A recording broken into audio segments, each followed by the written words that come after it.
y'all. Welcome to the Honest to Goodness podcast, where we give you our honest opinions on good entertainment. I'm Morgan. I'm Kerri. I'm Nicole. And without further ado, here's today's episode. We hope you enjoy. Hey y'all, and welcome back to the Honest to Goodness podcast. I'm your host, Morgan, with my co-host, Nicole and Kerri. I'm back, guys. I'm sorry I've been not here for probably 5 episodes or more. My life has been pretty crazy lately, and I've missed you guys.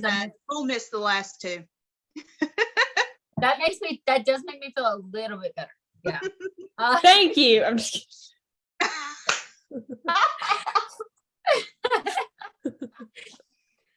I missed you guys. I missed you too. I was starting to get withdrawals. I was like, oh my gosh. Mm-hmm. But she can't live without us, Nicole. I love that my first movie coming back is the Kevin movie, obviously. Very fitting. Very fitting, absolutely. Oh my gosh, this movie was the cutest thing I've ever seen. Oh my word. Yeah. Really I love cute. That we've said this before, we want more movies where we actually get to see what happens after the marriages and whatever that was kind of going on in the first movie. Yes. So getting to see Peter and Avery so domestic and fixing up their house and then finding out they're gonna have a baby and all of these things. First off, can we talk about those bedroom scenes? Yes, I love the pillow throws. I love whenever they were doing the clapper and throwing the pillows. That was so cute. Yes. I feel like that would get on my nerves after a while, having the clapper. I feel like that would get on my nerves. Yes. I feel like it was voice activated too, though, because at one point they just said lights off. Yeah. So, Avery said that. Yeah. This was very intimate of a movie, but it was still classy in the way that they did it. Yeah, exactly. We got to see them kind of just have their own little routines and everything, like how Peter would wake her up with a rose and how they would kind of have their own little kind of routine of throwing the pillows off the bed, getting in bed and kind of talking for a minute, and then kind of both and just these little bits and pieces of them getting ready for work and getting putting their suits on or her dress on and different things like that. I thought that was really the pep talk in the mirror. Yes. Oh my god. Yeah. Before we get too far into this, I don't think we've actually said the name of this movie on this episode yet. The movie we're reviewing today is the 4th installment of the Wedding Veil trilogy. Or I guess, what do we call it now that it's going to be 6 movies? Anyways, it's the Wedding Veil series. The Wedding Veil series, number 4. And it is Expectations. Yes, Wedding Veil Expectations. No, you're good. Lacey Chabert, Autumn Reeser, and Allison Sweeney, along with our wonderful favorite, Kevin McGarry. Yep. Obviously. Yes. Yes. So obviously in this movie, we've mentioned some pretty big moments already in this movie, which is one of the big things is that Avery is expecting a baby.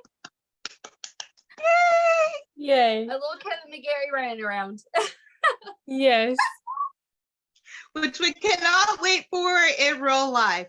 Exactly. Yeah. You're mentioning that. A big congratulations to Kevin McGarry and Kayla Wallace on the engagement. Yes. I am so Kayla is going to have her hands full. Right? With him as... Oh boy. I'm not sure which one she's going to have the most problems with, to tell you the truth, the kid or him. My bet is going to be him. Yeah. Oh my goodness. At least the baby will have some of her personality and genetics, hopefully. Yeah. No offense, Kevin. I'm just saying. Oh my goodness. But literally when I first saw that on my Instagram, I was like, oh my God. And it happened on my birthday. There you go. Yeah. I was like, yes, thank you. Yeah. Um, I have to mention back the to, first scene. Yeah, so the first scene, it opens up with Kevin's character, Peter Hastings, putting a little single rose on his pillow that Avery was facing it while she was still asleep. And she's like, best alarm clock ever. I mean, who could blame her? Having your husband wake you up with a single sweet smelling rose. Hello. Better than breakfast in bed. But I thought that was really cute that apparently he does that a lot.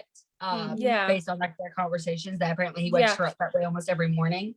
I thought that was really cute. The line that was really funny from Peter in that scene is after they were talking about the contractor that they hired, Sam, and he calls him the house whisperer, and because that's what his mom calls him. Yes.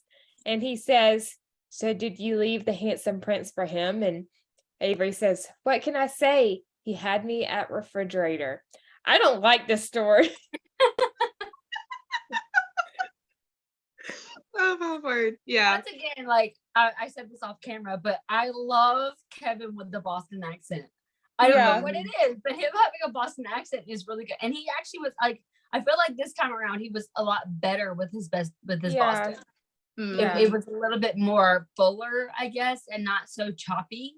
Which I really liked. So that's kudos for Kevin for sharpening his acting skills. And of course, Grace, his mom, stops by because she's the interior decorator. I love that Peter was almost kind of weary of having her be the interior decorator because you can just see his face. And of course, Avery is very much more overpowering with her voice. She's like, obviously, like, yes, please. And Peter's just over there like, okay, we're doing this. Normally that's flip-flopped though, because normally it's the son that, sure, whatever. And the daughter-in-law that's like, okay, this is my house. Your opinions to yourself. You decorate your own house. This is my house. Whatever it is, like roles were reversed here. I know. I find that so hilarious because, like, but I'm actually really glad they obviously didn't do the evil stepmother-in-law or whatever. Evil mother-in-law. Yeah. But I love that. Emma and Tracy visiting like soon in the video. We usually get like a few Zoom calls. And before they actually get to visit. And I love that, even though they only got to stay like overnight, we only got maybe a few scenes. But I love how we start talking. It's like 3 grown-up married ladies, and it's like love that we get to see how their friendship, even after marriage, and and still being so long distance, that they still made the time to even stay, like do just a like overnight stay and then having to go the next day. I love that even if they did have to do that, they still did it because it mattered to their friendship. Yeah. I also love how Tracy says, one of us has a grown-up fancy house. Yeah. And then they get inside and they're talking about the veil and how it's going to be the main extraction. I mean, the main attraction. Yeah. I think I made a spelling error. Sorry. You did. It's okay. At the museum's lace exhibit. And then Emma brings the christening gown and they start talking about it. And I think Tracy's like, no, we're not going down that road again. No. I don't, but did anyone else feel like there's something going on with Tracy and Victor?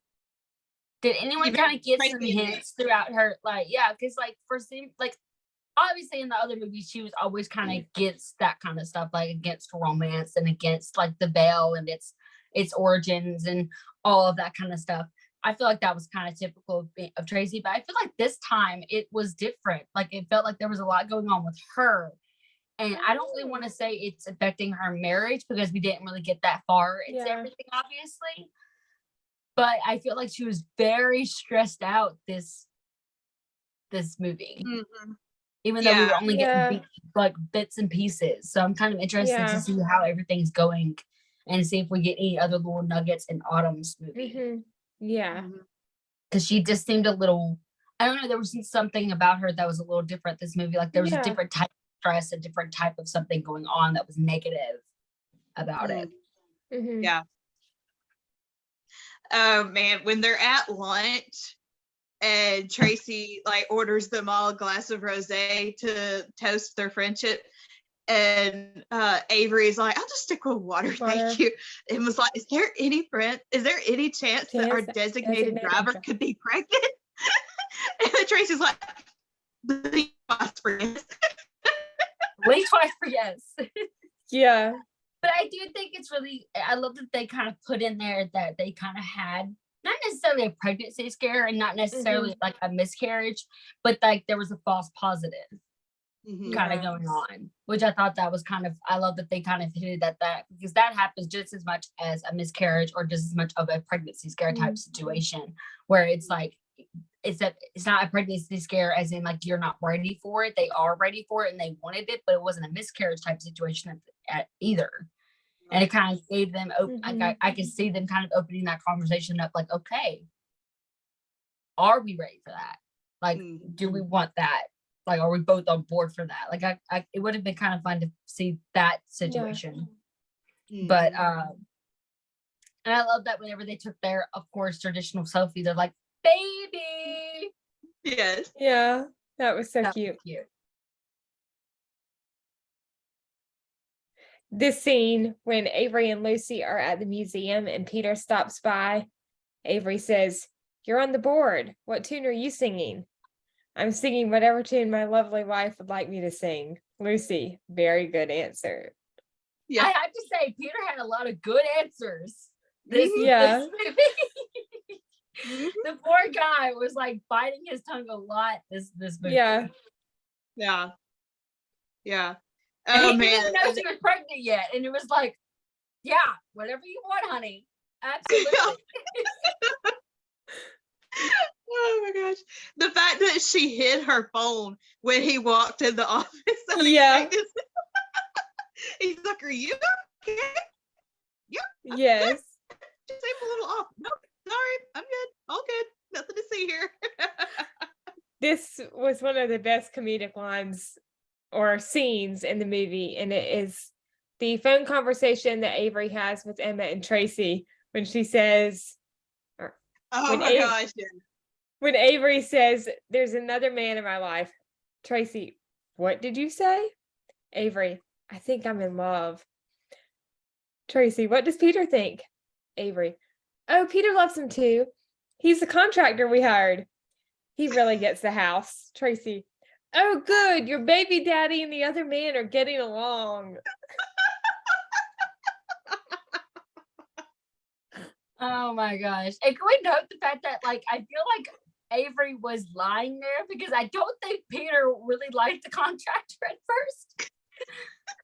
I don't think he liked him at first. I think he liked the guy. I think he was just getting overwhelmed at everything that needed to be done. Yeah. Like, which I don't blame him, because I swear throughout the movie I was like, this house is cursed. Like this house had some severe problems. Like this dude was bringing like little breadcrumbs for good news and big whopping pans of cornbread for the bad news. Yeah. Why is the bad news always so much worse than the good news is good? Right. I was like, yes. And she also is talking about Mason Sylvester and how he's the other man in her life. Yeah. He is the executive director of the museum. Oh man, he was so annoying. Yes. Oh my gosh. Like I got so happy when Avery finally stuck up for herself, but I also laughed when she's like, and now I'm gonna go lose my lunch. Yes. Yeah. Yes. What do I know him from? Chesapeake Shores. He does look really familiar. Chesapeake Shores. Yes, he was the English writer that Bree was interested in. Yes, thank you. Yes. You're welcome. And you have always trust Nicole to know every person that ever comes on the screen, because she knows exactly where they're from, knows their name, knows what other movies they've been in. Like she's like the Hallmark encyclopedia. She's like the Wikipedia for Hallmark, because she knows every person that's ever on the screen of a Hallmark movie. I wouldn't say that, but thank you. Because like it impressed me. She's been a big asset to this podcast because me and Kerri, I could not even remember most of the movie, and I literally just got done watching it. Yeah, I mean, say like literally, I just watched it like a couple of days ago, and it has already like left my mind. I'm worse than you then because I literally got like I finished it and then we sat down to record, and I'm like, wait, how did the movie begin? Like, how did it start off? Oh, could not remember. Oh my word! Don't even get us started on the fact that Hallmark's fixing to be putting out a new show and everything else. Like, don't. Yeah, I know. Like Hallmark, like our brains can't handle it. Our podcaster's brain can't handle all the new content all at once. No, it can't. Not and deal with life too. Like we can do one or the other. We can either deal with the podcast or we can deal with life. We can't do both. Oh my gosh. But once again, talking about, so the next scene is obviously Peter and Avery getting ready for bed. I love that they kind of do like a little pillow tossing. Yeah. And they climb into bed together and they're talking about their day and talking about what things, like different things that are going on. And they of course give each other good night kiss, which I thought was so cute. And then the clapper. I died laughing when they added the clapper. I was like, oh my gosh. So adorable. Yeah. And then of course they snuggle up together. I was like, oh, so cute. Yeah. Man. Oh my gosh. Talking about the ideas of the paint colors. Yes. I thought that was hilarious. Real life. My mom actually somewhat does that herself. Like she doesn't always do it when she's picking out colors, but there's like a specific like art piece that she found like to go on the walls or whatever. She's trying to like find colors within that to use or for everywhere else in the house. So I found that kind of funny that's I love when Peter comes in though and he's like, what's all this? And Sam's looking at him, he's like, real life. Real life evoking of a feeling of color. Yeah. And Peter's like, darling, if you love it, I love it. Yeah. Avery, that's the right answer. The man's good. The man is good. No, I love the look on their face though, because this is a perfect example of how men's minds work and how women's minds work. A man would rather you hand him a paint swatch. This is what I want.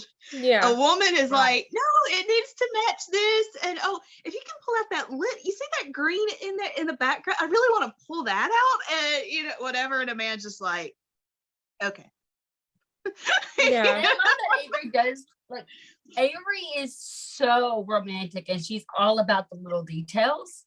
And so like when she pulls like her scarf out that she wore in her hair whenever her and Peter first met and she wanted to use that for their bedroom, I actually thought that was actually like a really good idea. I thought that was actually really cute. Yeah.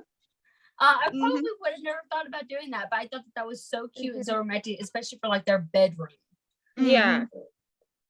Yeah. I love that Sam says I've been married for 22 years and my wife is still a mystery. Yeah. Yeah. Oh my gosh. Yeah. And that was when Avery had gone to meet Grace at the furniture store. Yeah, but she had left the room crying over something, and Peter's like, "I am so sorry. I don't know what got into her." Sam's like, "Listen, dude, I've been married for 22 years. It don't get any better. Trust me. Right? Them at the furniture store. Like, I will say this: Peter handled a lot of her hormones before even finding out that she was pregnant really well, because I'm just saying. Like most men would have been like, okay, do we need to take you to the doctor? Because like you're going haywire over here. Like, are you okay? Like I feel like most men would have sat their wives down like, are you okay? Yeah. Yes. Them at the furniture store.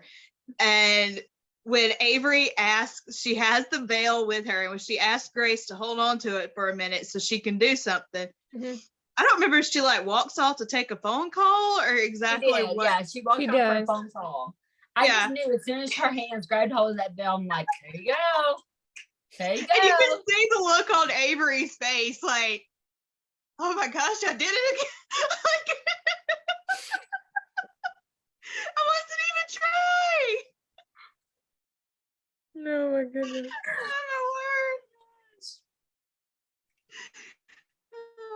Oh Yeah, Yeah, honestly, whenever I saw when I saw the christening gown, I honestly thought they were gonna try and do something new with like the christening gown. Like we actually got to see like Peter and Avery's son, baby in that, and then like maybe, but I don't know if they're doing the baby thing with all three of them. I kind of do wonder if they are or not, though.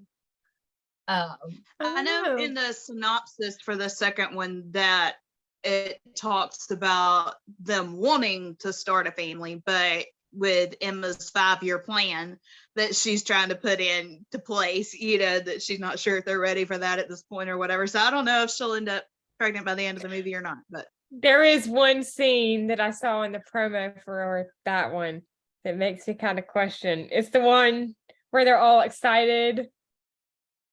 Oh yeah, for Emma. So it makes me wonder. Oh yeah, I do kind of wonder, but I kind of wonder: are we actually going to get to see all three of them with their babies? Because obviously in this movie we get to see Peter and Avery, because you obviously see in the promos for this particular movie we get to see Kevin being a baby wearer with his tux. Yeah. Which I thought was so cute. Yes. Yeah. But I would like to obviously see all three of them with babies. Yeah.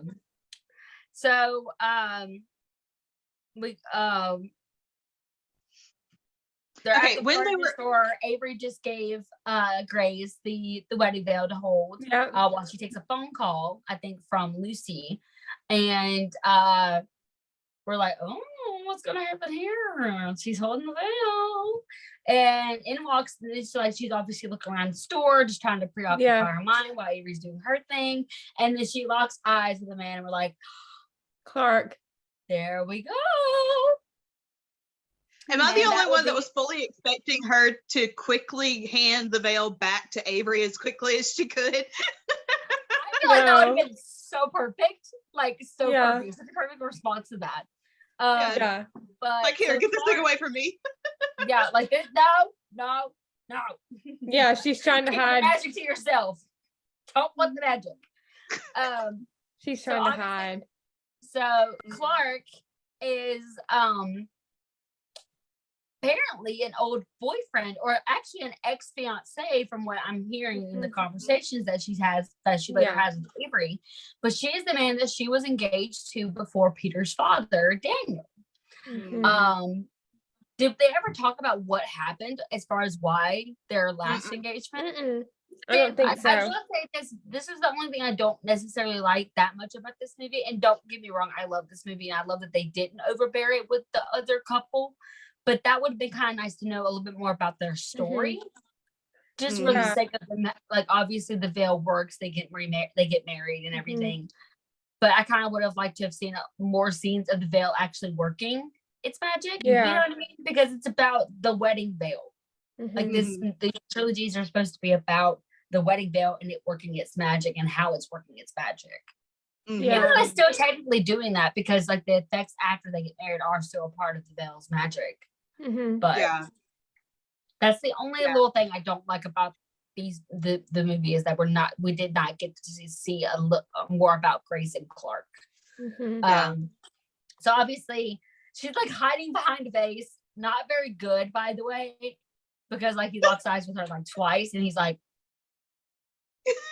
and then of course Avery comes over and he's like, hey, sorry about that. Well, and she's like, that's cool, let's go. Like, she was like saying, like, and then she obviously sees that, and what was the line Clark. That she said? I don't know. She said something about that they need to get out of there. And Avery's like, why don't you just go talk to him? She was like, I wouldn't know what to say to it. And Avery was like, oh, obviously you better start figuring it out, because obviously he knows what to say, because he's coming over here. Like, Oh man. When Morgan, you were talking about Tracy's response to things, it just kind of seems like there's something going on with her. When she found out that Avery was pregnant, her reaction, I agree. There is something going on with her. Like, it was more than just excited, oh, I'm so happy for you. That affected she got her. emotional. Like, she was fixing to start bawling. And Autumn, I would have kind of expected that reaction from Autumn's character, Emma, way more than Allison's character, Tracy, because like Tracy was kind of more of like the let's be serious, let's not, get over emotional, not really much into the romantic side of things. Whereas Emma was just as crazy about romance, just as crazy about that kind of stuff as Avery. Could it be possible, and I find it hard to believe that Tracy wouldn't be saying something, but could it be possible that Tracy might be suffering from infertility? I find it hard to believe that she wouldn't say something to the other girls, but could that be a possibility that that's something that she's struggling with? That's kind of what I felt. Could be. Yeah, that, or maybe she went to, or she could probably have, like, she probably wasn't even necessarily trying for a baby, and then she maybe had like a routine checkup with her doctor and found out she couldn't have kids. Maybe it's not necessarily infertility at all. Maybe it's just because like she just cannot have kids. Well, and I guess felt like that kind of an aura, you know what I mean? And I guess it would make sense that wouldn't come out in this movie because it's not her story. That would come out in her movie.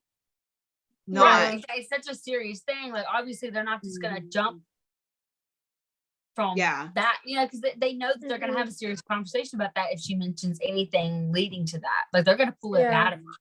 And that's going to be a whole scene right there. So they're not going to do that in Avery's movie, and they're not going to do it. We might see a few more hints at what's going on, maybe in Emma's. It just kind of depends on how that goes. But so Peter and Avery's conversation in the family room. I love they started calling it a family movie room when it was actually supposed to be a library. Yeah. And like, of course, that's kind of what got Avery a little emotional again.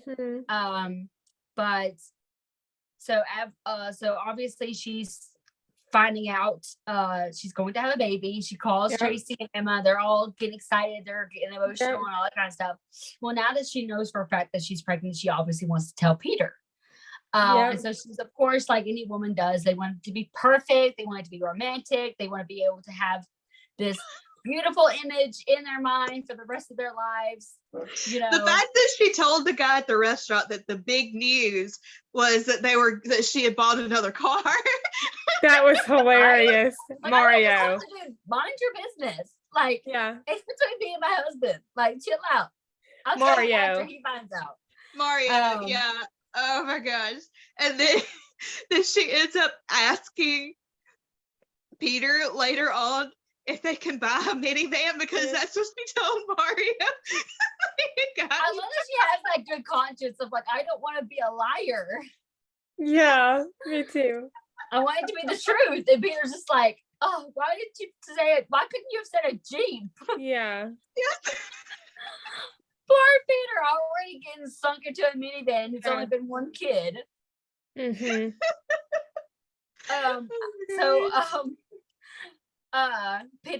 Avery asks Peter if he wants to go out to dinner Saturday night for a nice romantic dinner. Can't even talk. Peter talking about the presentation to the school board and how he was as a kid. And I love that they really do encourage each other. They're just right there with each other and like they understand what's going on. And I love that Avery's just back to back, just always encouraging him, always being there for him with this whole situation. And I love that Peter's stressed about it. I love that he takes it very seriously and he has like this heart of gold when it comes to like these kids and wanting to encourage these kids and wanting to kind of build something that they can go to and that they can kind of have like a safe haven for and like be able to express themselves. Because I feel like, and he kind of mentioned it later on in the movie about he felt like because of his dad being more in the medical field of things and wanting a son that was like that and having that, like he felt like his dad had disappointment in him because that wasn't the route he took. Like I feel like that was one thing that Peter kind of used as as motivation to do this for these kids because he wanted to give them that outlet of encouragement and being like, be who you want to be.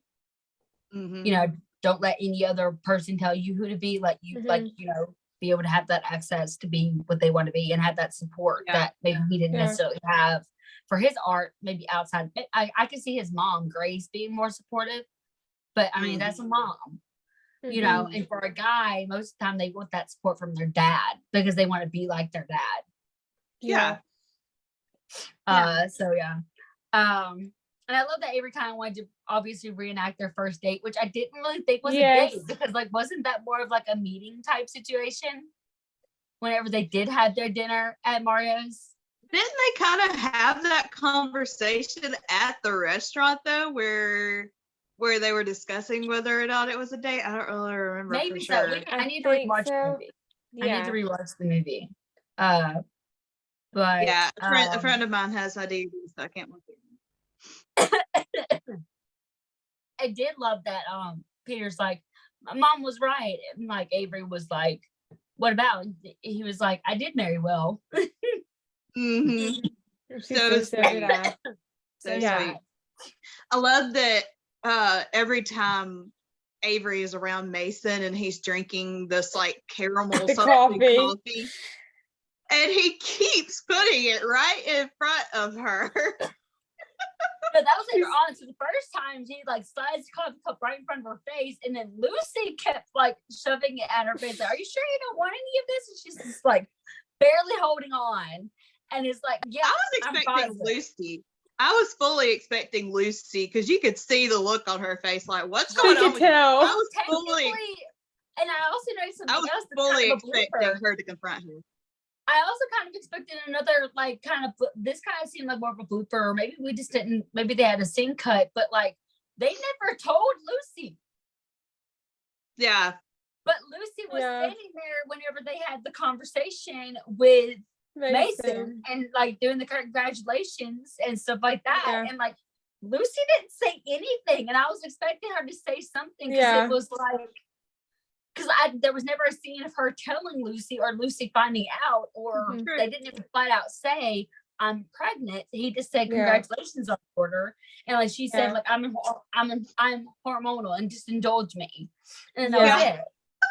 So that scene cracked me up because that's me. I'm a hugger. Yeah, I do not just shake people's hands. I'm a hugger, so that would be me. So I thought that was I didn't think that was kind of a blooper. Either they had a scene and they had to cut it out, or maybe I don't know. So obviously April almost spills beans about her pregnancy and making up the excuse she got a car to Mario. So then we switch over to Clark and Grace's dinner. That was a nice moment. That was really sweet. That was really sweet. I love that they talk about the hand holding and how like he's been longing to hold her hand again. And I just thought that was so sweet. Jumping forward a little bit, Peter's conversation with his mom, and they're talking about the paintings, and then he gets in protective son mode. About Clark. I will say this, like his accent really got thick in that dinner. Because he got like and like Peter's face, like the anger, not necessarily the anger, but like the real protective, like defensive mode that got on him and on his face. And like Avery's really good at smiling and saying words without actually forming the words on her mouth. Did you guys notice that? I was like, girl, that is a useful tool. I like how she said. I like how she said, like, be nice. Be nice. And she never even barely moved her lips. I was like, oh my gosh. Yeah. Oh man. This is it. I did like seeing Peter in that atmosphere of being protective and kind of seeing him kind of angry or like defensive. And he's like, well, it's not Haven. And I was like, this isn't a favorite scene, but Peter and Avery, when they're in their room and they're being out of sync with turning the lights off. So that, I guess, in a way, that was kind of like symbolic. It was symbolic. Yeah, it was symbolic. Buy me a soda. Out of sync. Yeah. It was I thought the same thing when I saw that. I was like, oh, okay, they're kind of using this as a way to like symbolic fact that they're kind of out of sync because, like, for instance, Avery's keeping a very big secret from him. And then you have Peter kind of going through his stuff with his mom And then of course the school board meeting and the house construction, and also Avery having to deal with the house construction, and then having Mason, you know, trying to pretty much ruin, in her mind, ruin everything that she has built, that she has tried to help build with the art center, with the museum and everything. Yeah. So it kind of, and that's very true to marriage. Like whenever you are both dealing with so much stuff and you're not making time to really see each other and connect with each other and be like, hey, are you okay? Like, hey, I know this is a lot going on. Like we need to talk about this kind of stuff. And like how keeping even the best secrets from the other person can kind of kick you out of sync. Because she's like, you could tell she's trying to be very careful with her words, being careful about how she is around him, like trying to hide the symptoms, trying to hide, you know, the phone call with the doctor and all that kind of stuff. Like that's pulling them out of sync. Yeah. Yeah. Morgan, I know you mentioned this before we started recording, but that your favorite scene was them at the hotel when the basement flooded and they like end up just going to the hotel. So cute. She reserves the honeymoon suite. I know. I thought that he was just so cute in that scene. And like having him just like flop on the bed. He's like, oh, rose petals. Sweetie, you look so pretty. Like just so like sleep deprived like we were like on our 5 a.m. 5 a.m. live calls on Instagram. Just like being so delusional and just I thought that was and then so like cute. 2 seconds later he's snoring. She's like, yes. Oh man. And he was still she was still holding his hand for a second there. She kind of just gently dropped it and like blew out the candle. Was just like, we're having a baby. Yeah. That was really sweet. Word. So cute. That, if nothing else, depicts married life right there. Like you go through all this trouble and then something ends up just like not working. Oh my gosh. Yes. Oh man. I don't even remember what was the conversation that was going on that Avery ends up just like running out of the house and Peter goes after her and he's like, what is wrong with you? She's like, I just want it to be perfect. Or I just want to be happy. What about the house? It's falling. I think it was whenever they started talking about the crack in the foundation. And like Peter was getting like, it's like that was what broke the camel's back for Peter, because like he literally almost breaks his back trying to get the basement unflooded, and then he finds out almost the next day that now the foundation's cracked. And like I'm telling you guys, like that kind of stuff is super expensive. Not one of these like little quick fixes type situations. When I found out that they were doing that, like the crack in the foundation, I was like, dude, red alert, get away from that house. That house is full on cursed. Oh my word. Thank God you guys are like rich apparently, because like I'm telling you, foundation cracking is not, that stuff is expensive. Okay, that's not, you practically buy a whole brand new house for as much as you would have to pay to get that thing fixed.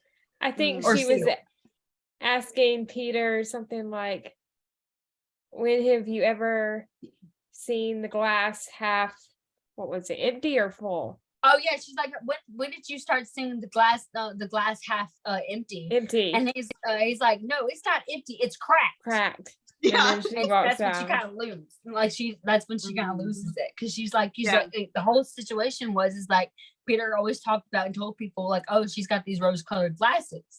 You know, she's always got everything, so everything can be fixed, everything's good, everything can be great. You know, you just gotta see it, you gotta have that faith, you gotta have like, you know, and Peter's just like done.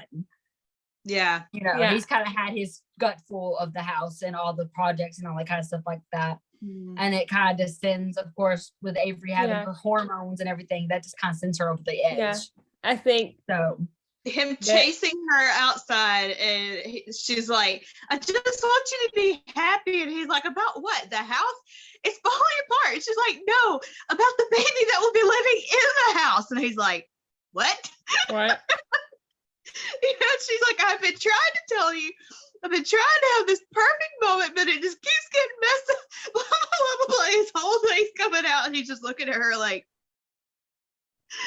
I'm gonna be a dad. And Morgan, you and I talked about this. We all know the height difference between those two. Like Lacey is what, like 5'2"? Maybe like yeah, she's like on like I'm pretty sure she's like 5'2", and I'm pretty sure Kevin is 6'2". Yeah. So in most scenes when they're together, she is standing on an apple box. This particular scene, you could not have her on that. So when they pulled back from them and he is kissing her and the knees bent to reach her to kiss her. They are full on bent. Okay, it's not just a little tiny crouch. It is full on bending, like you're bending down to pick up a child. Bent down, like it is adorable. Yeah, I love it. That is my favorite scene in the movie, right there. It was like so flipping cute. What is it about mismatched couples like that is so adorable? I don't know what it is, but it's so flipping cute. Oh my gosh. And of course, we find like the next day, Peter wakes up Avery with a rose on her pillow again. And Avery says, I dreamt I was married to the love of my life, and he woke me up with a rose. And Peter's like, and then we had a kid. I love that. His face in that scene. Oh my god, it was so. And then they had a kid. Yeah. Oh my god. Like I cannot wait to see Kevin as a dad.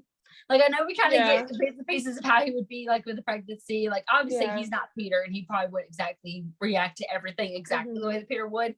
And then we see kind of how he is as a dad to Allie on When He Calls the Heart as Nathan. So like I cannot wait. And obviously we're not going to get to see those intimate moments because that's between him and Kayla, and they, but like I swear, if I see a picture, whenever I see pictures of him holding his baby, I'm going to squall. I know. I'm going to squall when him and Kayla are going to get married. We finally get to see like wedding photos for crying out loud. I practically squalled when they got engaged. Yeah. Yeah. Oh my word. Yeah. We had the phone conversation with Avery, Emma, and Tracy, with Avery talking about the nursery and mentioning that she told Peter, and Emma saying "mom's the word" instead of "mom's the word." And Tracy says, Emma, that was terrible. Leave the jokes to me. I love how they did like the little dream sequence for the nursery. Oh, yes, so I do too. I thought that was so good. That was so creative.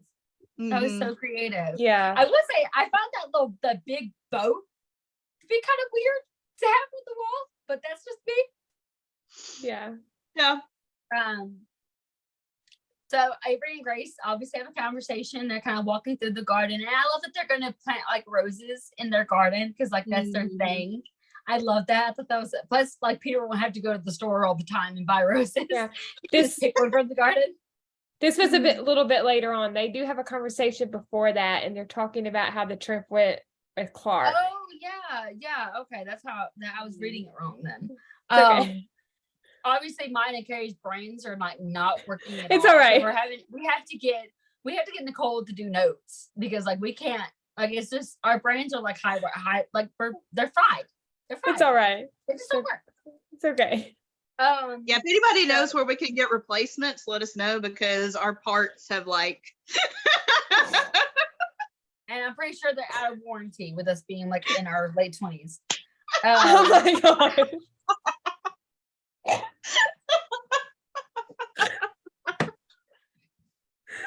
Out of warranty in a loving way.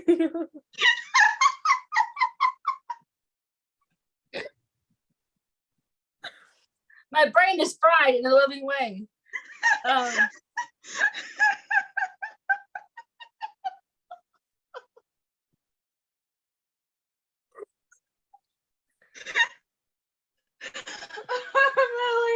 gosh.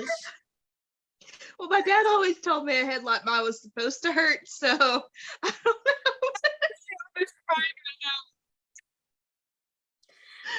So they start talking about the trip with Clark and how that went, and Peter's dad.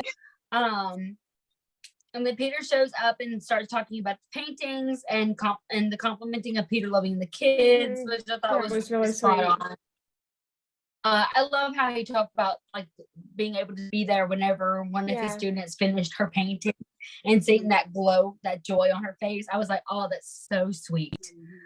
And then Emma and Tracy come for a visit. Yes. Which I thought was so good because they really like, because I'm not gonna lie, like that was definitely needed in that moment because I'm telling you, she was definitely having a bad day because it wasn't that right after she had a conversation. No, it wasn't. It was like right after he told her that they were going to be taking away the painting. He was going to be swapping the painting with them. So Mason is the executive director of the museum now, and so he has the final say on what goes into the museum, what's getting taken out of the museum, and so on. And so with him being the executive director, he made the decision to do a swap with a museum in London. So 5 paintings of theirs will be swapped for five paintings from the museum in London. And one of those paintings he has decided was the bride with the wedding bell, which we all know is very symbolic of all of them because that is the painting that Peter proposed to Avery under. It's the painting of the veil that they all wore. It's very, very important to all of them.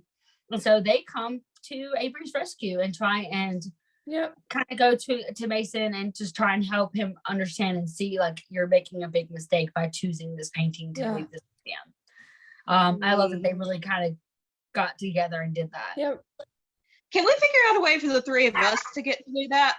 Because I swear there are days I really just like we need to figure out how to do this because there are days that I'm sure y'all feel the same way. There are days that I'm like, okay, can y'all come here? Like I just need some help here. They're just not enough. Conversations in the group chat just aren't enough. Yeah. Oh my gosh. Oh, Tracy teasing Peter about not giving him a hug. Yes. The look on his face. She's like, absolutely not. Yeah. I love whenever Tracy's like, pregnancy looks good on both of you. And Peter's like, I draw the line at pineapple pizza. Now, I have to say, I love Hawaiian pizza. So I do too. I will eat it. It's not necessarily something that I order. But if we're like at a party or something and they have that as an option, I'll pick up a slice because I don't really mind it. I see the appeal of it. I'm not gonna lie, I see the appeal of it. Yeah. I mean, it's not something that I order all the time, but it's an occasional, I'd like this, whatever. But a lot of people do not like pineapple pizza though. So weigh in the comments. Do you like pineapple pizza? Yeah. And do you love it as much as Avery did during her pregnancy, or you kind of like me and kind of pick around with it? Because I'm not gonna lie, that's different. That's 2 different loves of pineapple pizza for sure. And the lunch between her and Emma and Tracy were really nice. Yes, and with the sauce on her face, and then just kind of looking at her like, "Oh, you're enjoying it for the both of us." You just, Yes. Oh my word. And then Mario stopping by the table. Asking about the minivan. I love that they kind of mentioned because like obviously I don't know if Avery's dad is still alive, isn't he? And it's just her mom. Oh, I don't even remember. That's bad. I can't remember either. I want to say he is still alive because I want to say he's the one who walked her down the aisle, right? Maybe. Anyways, I love that we have Peter who no longer has his dad, and we have Avery who no longer has her mom, and so they're kind of going into this parenthood, and they don't have that other person to kind of look to and kind of get advice from, and like that kind of thing that you tend to do whenever you get pregnant and you want your advice from the people who have obviously years of experience, who raised you, so they did it right for the most part, So I love that they both have that kind of situation also going on and bleeding into their emotions because like Avery mentioned in this at lunch with Emma and Tracy about how she was missing her mom. And then, of course, later on in the conversations, you also hear Peter kind of talking about his dad, even though they didn't have the closest relationship. He talked about they never missed a Sox game, which I thought that was cute. Yeah. I love how Avery asks Emma and Tracy to be the baby's godmothers. Yes, yeah, I love that because like she even mentioned, she's like, but can we both be godmothers? Like, yeah, you both are my maid of honor, so Yes. Oh man, I love Peter and Avery. Sorry, talking out on the balcony when they're talking about the minivan. And the first day they met. Yes, but I love the fact that he's like, why do we need a minivan? And she's trying to explain to him, and he's like, yeah, why couldn't you have said something cool like a Jeep? Why did you have to say a minivan? Like, yeah, such a man answer. Oh yes. my gosh. But the fact that he told her, yes, go ahead and get the minivan, like, yeah. Oh my gosh.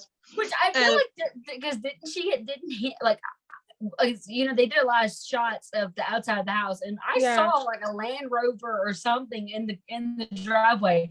That would have been perfect for them to have for this one kid. They didn't necessarily have to go that far with the minivan. They don't have like 3 kids. But then it comes in handy. It comes in handy later on because Peter with the school and the art stuff. Yeah. That's true. That's true. I thought it was really sweet, their conversation there where Avery says, you know, the first day we met, I called you gallant. Do you remember that? Peter says, vividly and forever. Avery says, I don't know what I actually meant, what I actually knew. Let me try that sentence again. Avery I don't says, know I that don't I actually know. knew what that meant though until now. Peter says, what does it mean to you? And Avery says that you're going to be as good to our kid as you are to me. Aww. Like, that was so sweet. When, like, he touches her belly and he's like, yes. Yes. Oh my gosh, so sweet, so sweet. Oh, man. And of course, Mason comes in. They're back at the Avery is back at the museum, and of course, there's Mason again with his stinky coffee, making her practically wanting to throw up right then and there. And he thinks that she doesn't like the painting because of her reaction. Yes. Oh my gosh, her talking about her tennis wrist. Yes. Her tennis wrist. And getting Peter involved.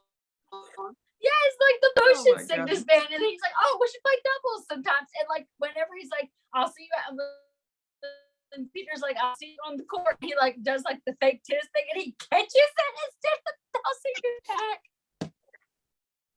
I love the fact that Peter's like, "Yeah, like what am I doing?" I actually responded to that.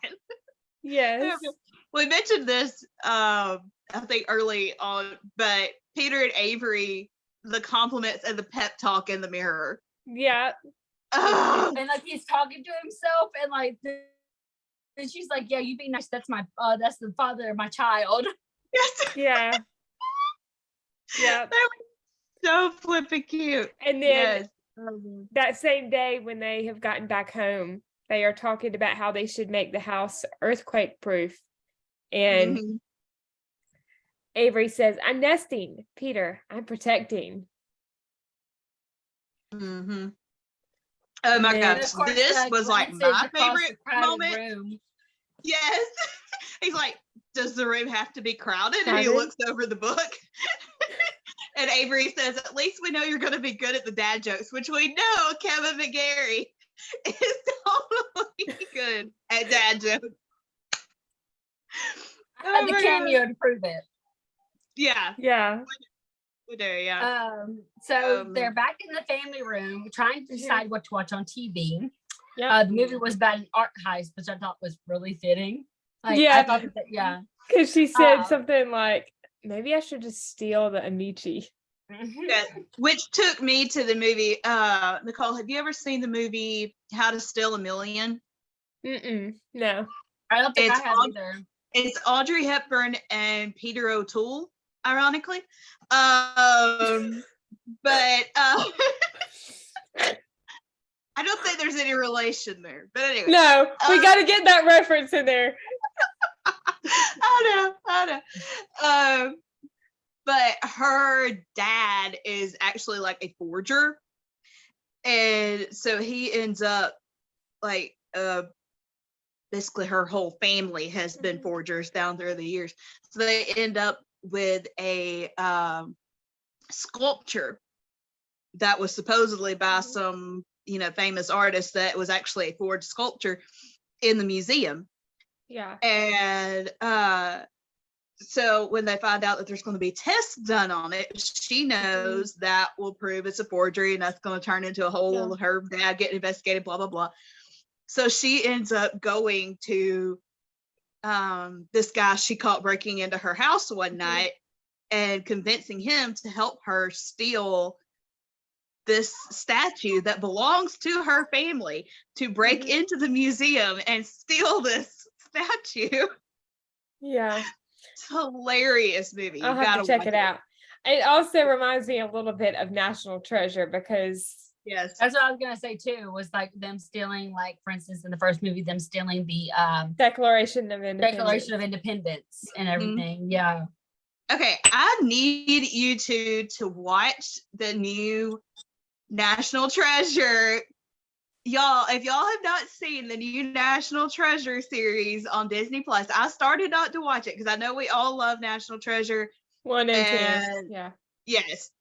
And I wasn't expecting this to be good. It was actually, I really liked it, but when I tell y'all I squealed in episode 4, I am not kidding. And if anybody has watched that, say why you think, because these two won't let me tell them. I'm sorry that okay. You spoiled for like the first time in forever. Does it have the same people in it? It's different people.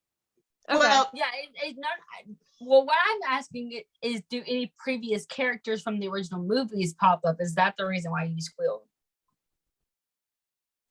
Yes! I think I know where you're going with this, but I'm not gonna say it. Okay. Is it like, because like we have a favorite character and it's not Nicolas Cage?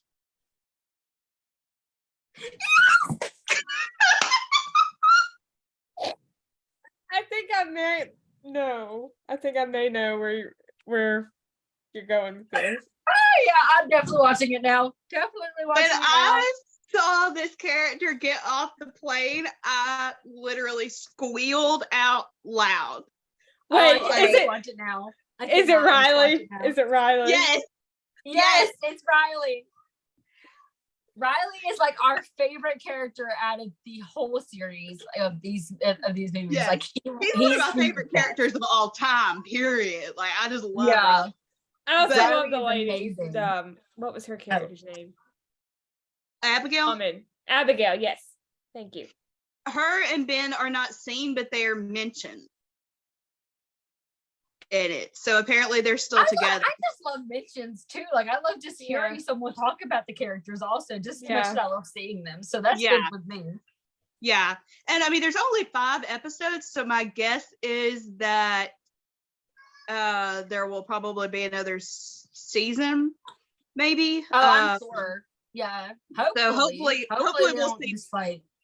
Yeah, because we actually in these 5 episodes, there's not a resolution to the whole thing. Like, so it's actually it's definitely gonna have to be renewed then. Yeah.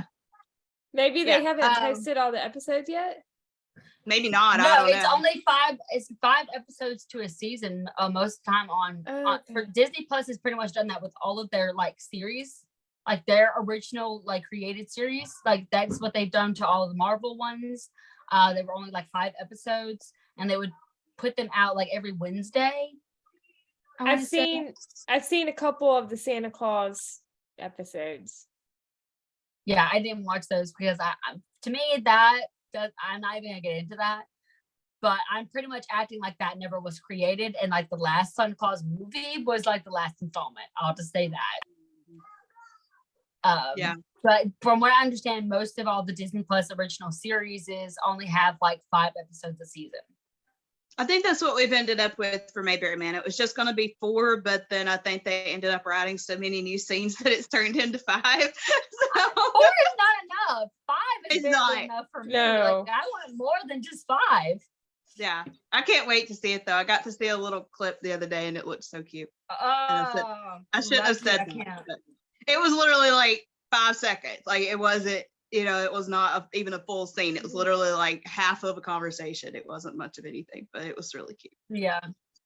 So back to the review. Sam, the contractor, stops by, starts talking about baseball, which ends up adding Peter talking about his dad and how they never missed a Red Sox game. Yep. Avery wanting pineapple pizza again and talking about going to Mario's to show him the minivan. Which I thought was so hilarious. Yes.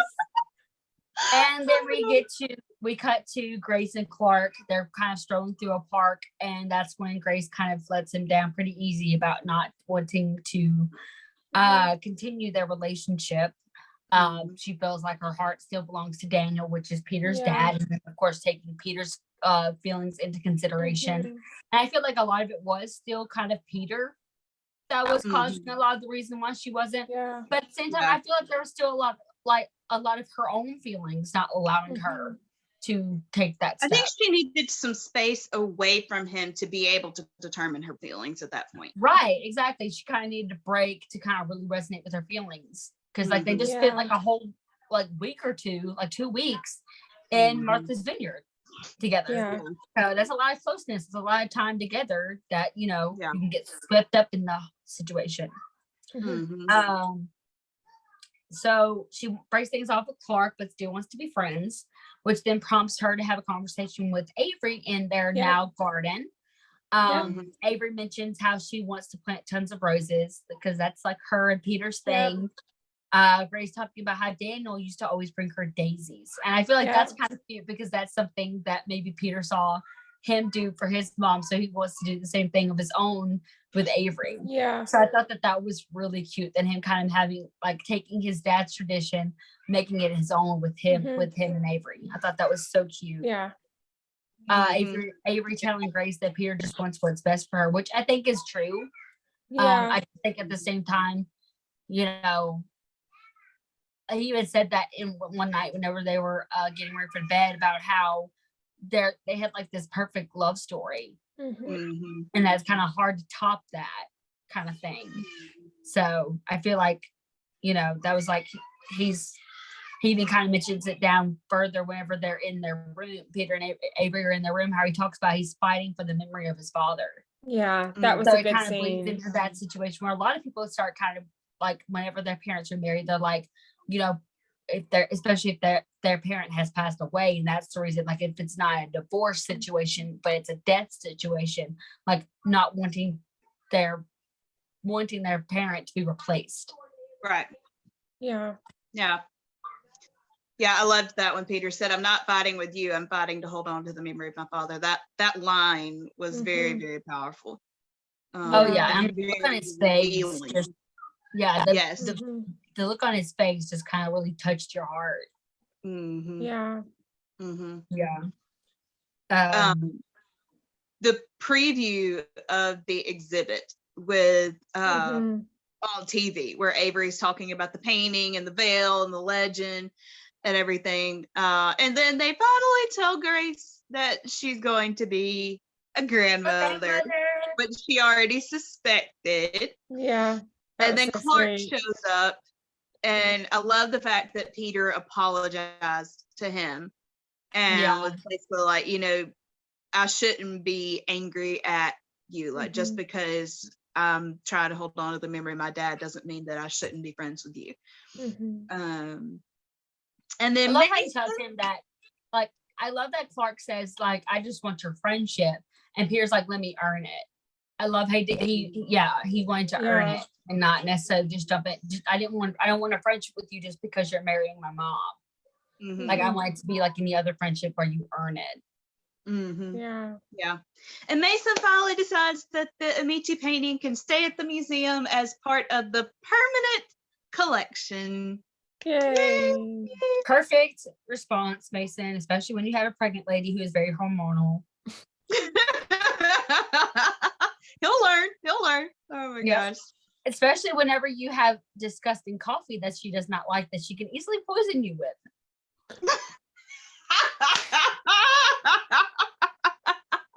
I mean, I would do it. Oh my gosh. Oh my gosh. I love the fact that she's like, I could hug you right now, but I won't, like I better stop while I'm ahead. And he's like, yeah, that's a good idea. And then she's like, I'm hormonally dolphin.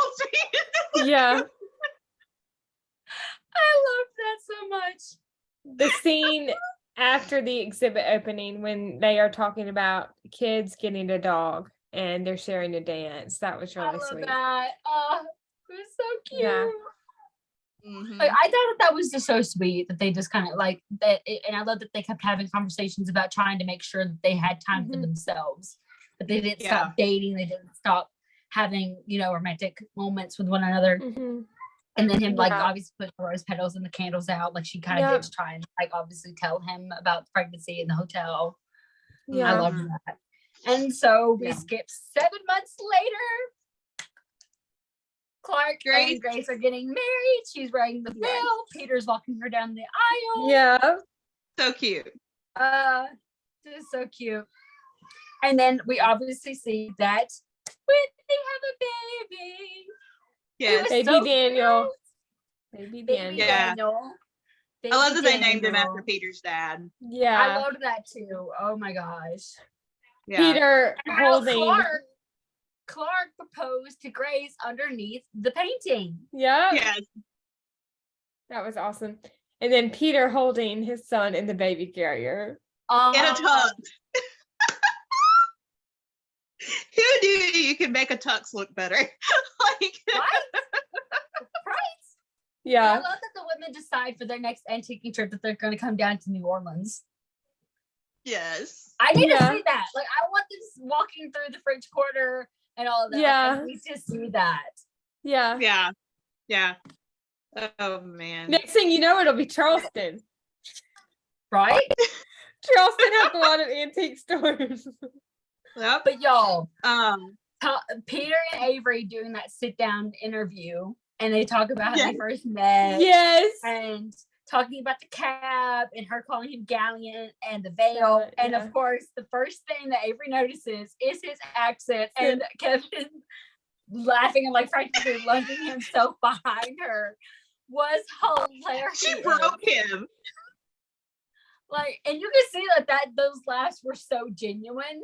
Like, that wasn't just acting. I loved that. Oh my gosh. Yeah, that was a definite genuine laugh. Like, she broke him in that moment. Yes.